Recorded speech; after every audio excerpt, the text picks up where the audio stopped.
এই প্রচন্ড গরমে কি খাবেন সেই নিয়ে কম বেশি সবাই চিন্তিত।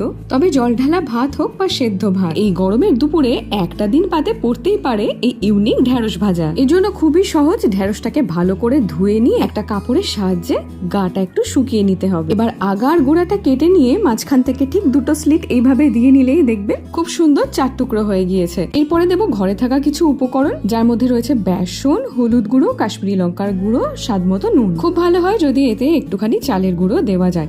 এবার দেখুন সমস্তটাকে হালকা হাতে একটু মিক্স করে নিতে হবে, যাতে মশলার মিশ্রণটা প্রত্যেকটা ঢেঁড়সের গায়ে সুন্দর কোট করে যায়। এবার একটা প্যানে দিয়ে দিতে হবে বেশ খানিকটা সর্ষের তেল। এতখানি তেল দেখে যদি কারোর ভয় লাগে এই গরমে, তাহলে এই রেসিপিটা নির্দ্বিধায় স্কিপ করতে পারেন, কারণ মনের অশান্তি নিয়ে না কোনো খাবারই হজম হয় না। তবে সবজির মধ্যে ঢেঁড়স যারা আমার মতো একেবারেই পছন্দ করেন না, তারা কিন্তু এইভাবে ঢেঁড়স ভাজা একদিন অবশ্যই ট্রাই করে দেখবেন। রেসিপিটা ভালো লাগলে কমেন্ট করে জানাবেন আর চ্যানেলটা সাবস্ক্রাইব করতে কিন্তু ভুলবেন না।